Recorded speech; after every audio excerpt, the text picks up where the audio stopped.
think there's a few pieces missing.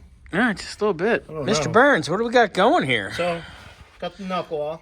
Did you loosen this, or is that... I loosened it. Oh, thank God. I was going to be terrified. No. I loosened that so you get the kind of the load on it. Yeah. So I did this one first. This one popped, which you'll see in the other video. Yep. And then did the upper control arm.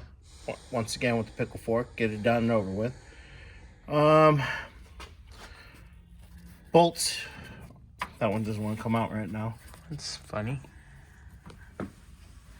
Well, they have, from the factory, they have a spline.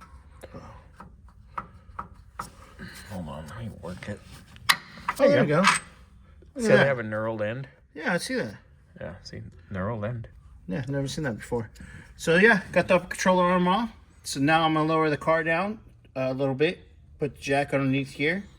Pull shock out. Finish, it's already unbolted from the bottom. Yep. Finish taking this off right here. And then I can slowly raise the car and let the spring just kind of whoop. Kind of do its thing. Actually, I'll loosen up the lower control arms first. Yep. So it kind of gives a little more wonky. Yep, get that done.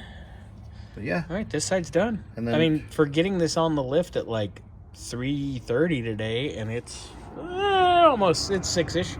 Well, yeah. I mean, I came out and took all the parts out, put them on our table. Yeah. Plus, we had a customer come by and pick up their car. So, make sure I go over everything with them. They're happy. Oh, looks good. So. Ooh. Oh, that's loose. That's not good. No, Is the whole thing's loose. Oh, and they're pressing in the register. That's not good. Oh, that's not good. I know you want to keep these arms, Kyle. Somebody didn't press that right. Look at that. It's all womp. Yeah, I Give me mean, the bang. Tap that on the stud real quick.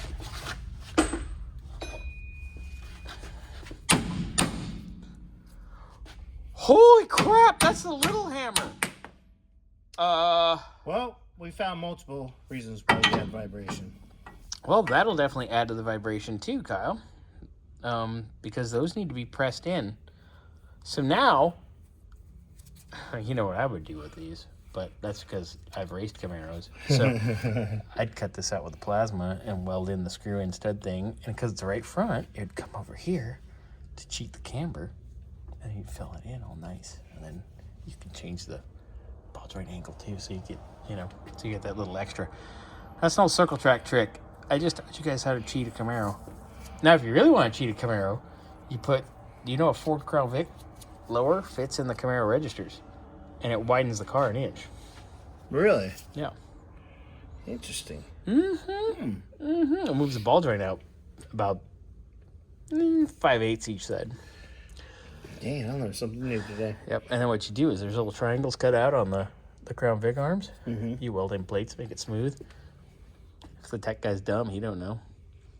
Anyway, I just told you how to cheat on a street stock.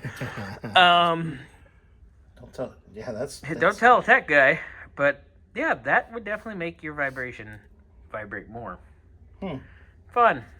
Well, Okay. I'm glad we're putting new arms on and not rebuilding these. Yeah.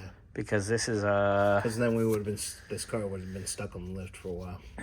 Well, what I would have done is I'd have pressed in the ball joints and then tacked them, and it would have been fine. I've done that before too.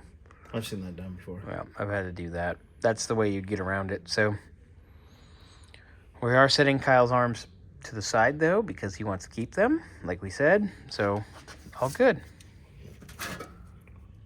That looks oval. It is ovalized. Look at that. Yeah.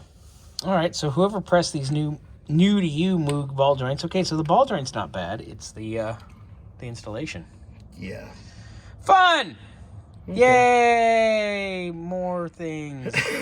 Yeah. Luckily, we got all new ones over here. It's good to know the part numbers, because Moog does not show them for Camaro, even though they are Camaro. Because Camaro, Caprice, Impala, it's all the same. Yeah. And then you get to the S10s, and the S10s are Camaro uppers and Monte Carlo lowers. Little circle track, top secret, sneaky. Anyway, all right, so Nick's going to get this apart the rest of the way tonight. I'll have more video in the morning from tonight. And we'll go from there. Yes, sir. Thank you, sir. Well, I'm going to get this side all done. Yep, I'm going to get out of here. And the morning will be the other side. It's my dog's birthday. I have to go home. Oh, yeah, he's going to get yelled out by his dog wife. That's not Nick's. My wife's not the dog. The dog's a dog, and she's 4. My wife's not 4, because that'd be weird. My wife's 30-something? I don't know. 19. I'm just going to say she's 19 so she doesn't beat me. Anyway. All right, we're being silly. It's later in the day. We're tired. It's been a long-ass day. Yes, it has. Ooh, I used to take and slot these, too, on the street stock and then weld it up and be like, what do you mean the upper control arm mounts are moved? And then I would take the upper control arm shaft, like for the tubulars, and I'd weld the shaft on top of it for the rules that said you can't move these. So then it would drop the control arm here and it would give you more camber gain. I got all kinds of cheating tricks for these cars. So, yeah. Okay. Anyway, and with that, Farewell, guys. later, y'all. Later.